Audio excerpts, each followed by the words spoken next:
Hai anak-anak, bagaimana nih kabar kalian hari ini? Semua dalam keadaan sehat kan? Bapak harap kalian semua selalu ada dalam keadaan sehat. Anak-anak, kali ini kita akan membahas tema 4, subtema 1, pembelajaran 4, mengenai pengamalan sila pertama dalam kehidupan sehari-hari. Tapi sebelum itu, kita akan berdoa terlebih dahulu agar pembelajaran kali ini berjalan dengan lancar dan kalian bisa menerima dan memahaminya dengan baik. Berdoa menurut agama dan keyakinannya masing-masing. Mulai.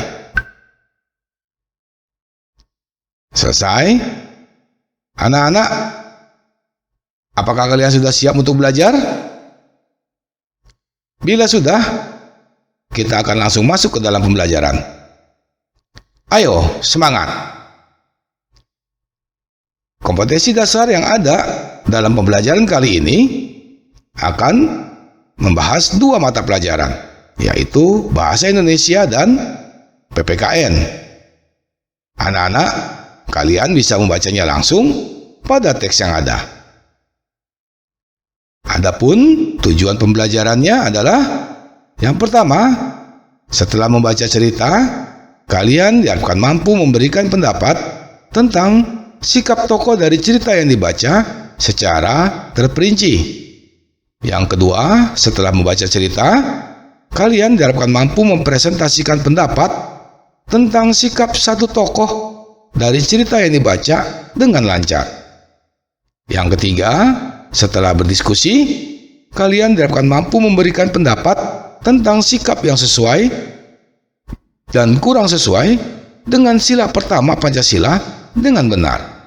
Yang keempat, setelah berdiskusi, kalian diharapkan mampu menuliskan refleksi tentang pengalaman diri melaksanakan sila pertama Pancasila dengan jujur. Anak-anak, pengetahuan apa saja sih yang harus dimiliki oleh seseorang yang bekerja? Apa yang akan terjadi jika mereka tidak memiliki nilai-nilai itu? Mari kita cari tahu lebih jauh. Sekarang kita akan membaca teks yang berjudul Pemimpin Idola, Pemimpin yang Jujur. Ida, temanku sebangku, mungil, berkulit hitam manis, tidak banyak bicara, dan pandai, itulah cirinya. Ia seorang anak yang sederhana. Ayahnya sudah lama meninggal. Ia tinggal bersama ibu dan adiknya. Ida anak yang sangat pandai. Nilai-nilainya selalu bagus, memberinya kesempatan meneruskan sekolah tanpa biaya. Semua buku pelajaran dan perlengkapan ditanggung oleh sekolah. Ida tidak pernah malu dengan kondisi keluarganya. Bahkan ia semakin rajin belajar dan terus berprestasi. Ida juga selalu menjadi tempat bertanya jika teman-temannya mengalami kesulitan dalam pelajaran. Teman-teman memilih Ida sebagai ketua kelas. Pandai, tenang, dapat berkomunikasi dengan baik, serta mampu menjaga ketertiban kelas menjadi modal utamanya. Hari ini, Ibu Tati mengingatkan tentang ulangan matematika. Sebagian siswa tidak siap, termasuk Gugut si jagoan bola yang duduk di belakang kami. Waduh, saya belum belajar, Bu. Kemarin saya seharian bermain bola sampai sore. Pulang ke rumah, langsung tidur, Bu, protesnya. Ulangan tetap berlangsung. Gugut resah. Ia menengok ke kiri dan ke kanan. Tiba-tiba, ditendangnya kursi Ida dari belakang. Shh, Ida, bantu aku dong. Geser sedikit ke kiri, agar aku bisa melihat jawaban di kertas ulanganmu, pinta Gugut. Ida bergeming. Ia hanya menggelengkan kepala pelan, tanpa menengok ke belakang. Gugut mengganggunya lagi. Ayo dong Ida, sekali ini saja. nanti aku beri kamu uang 10.000 rupiah. Kamu bisa jajan kue di kantin, rayunya. Gugut tahu benar, Ida tidak pernah jajan di kantin. Ibunya tidak memberi bekal uang jajan. Ida selalu membawa sebungkus nasi dan lauk dari rumah. Namun, di luar dugaan Gugut, Ida tidak terusik. Sekali lagi ia menggeleng pelan. Sampai waktu berakhir, Gugut terpaksa menyerahkan kertas ulangannya dengan lunglai. Pada waktu istirahat, Ida menghampiri Gugut. "Maaf ya Gugut, aku bukan tidak ingin membantumu. Menyontek dan memberi contekan kepada teman adalah perbuatan tidak jujur. Bahkan perbuatan tersebut bisa dianggap sebagai korupsi kecil-kecilan," katanya kepada Gugut. "Ah Ida, masa menyontek sekali saja dianggap korupsi? Setahuku korupsi nilainya miliaran dan hanya dilakukan oleh pejabat berkuasa," kata Gugut. "Gugut, justru kita harus melatih diri. Korupsi dan menyontek sama-sama mengambil hak orang lain.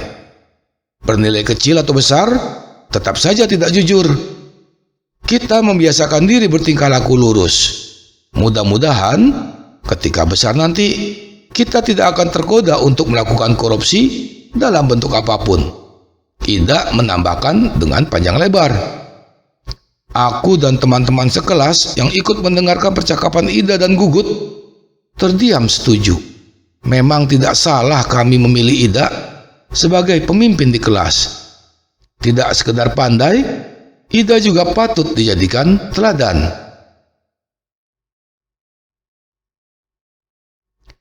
Anak-anak, kalian sudah membaca cerita di atas. Apakah kalian sudah paham dengan isi dan maksud dari cerita tersebut? Bila sudah, cobalah kalian jawab pertanyaan yang ada di bawah ini. Yang pertama, siapa saja tokoh pada cerita di atas? Yang kedua, siapa yang mengikuti ulangan matematika? Yang ketiga, apa yang dilakukan Gugut pada saat ulangan? Yang keempat, apa yang dilakukan Ida ketika Gugut meminta jawaban?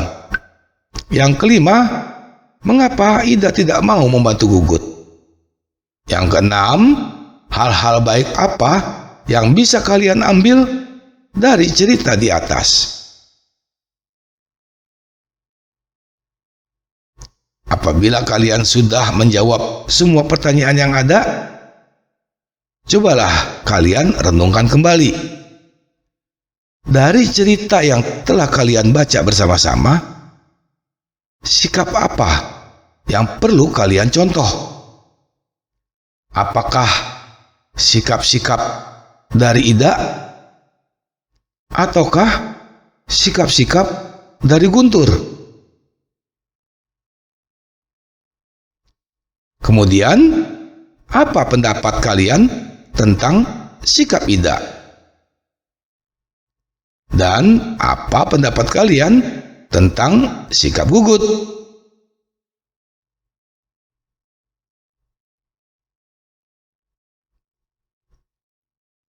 Apabila kalian sudah menjawab semua pertanyaan yang ada, cobalah kalian diskusikan kembali cerita yang ada dengan ayah bunda kalian.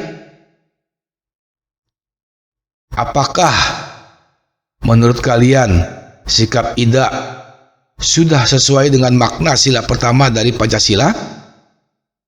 Coba kalian jelaskan. Apakah menurut kalian sikap Gugut sudah sesuai dengan makna sila pertama dari Pancasila? Coba kalian jelaskan. Seandainya Ida memberikan contekan, apa yang akan terjadi? Apa dampaknya bagi Gugut? Apa dampaknya bagi Ida? Dan apa pula dampaknya bagi guru yang mengajar? Kemudian, Mengapa kita harus jujur? Apa pula yang akan terjadi jika kita tidak jujur? Tuliskan semua jawaban kalian pada buku tugas yang ada. Bila sudah, fotolah dan kirimkan ke guru kalian. Anak-anak, sila pertama mengajarkan bahwa pemeluk agama harus taat dengan aturan agamanya.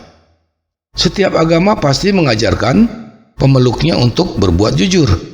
Sikap tidak jujur akan membawa dampak bagi diri kita dan orang lain. Semua orang harus jujur, termasuk orang-orang yang bekerja. Benar kata Ida, mungkin tindakan tidak jujur ketika sekolah adalah mencontek. Dan tindakan tidak jujur ketika sudah bekerja bisa korupsi atau mengambil hal yang bukan miliknya. Sekarang, bagaimana dengan kalian? Apakah kalian sudah jujur? Coba kalian ceritakan. Anak-anak, kita sampai di penghujung pembelajaran kali ini. Sebelum mengakhiri pembelajaran, kita akan berdoa agar kita bisa bertemu kembali dalam pembelajaran berikutnya.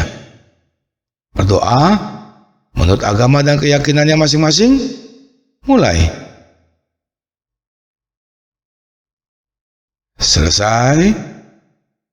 Baiklah anak-anak hebat. Sampai bertemu kembali dengan Bapak dalam pembelajaran berikutnya.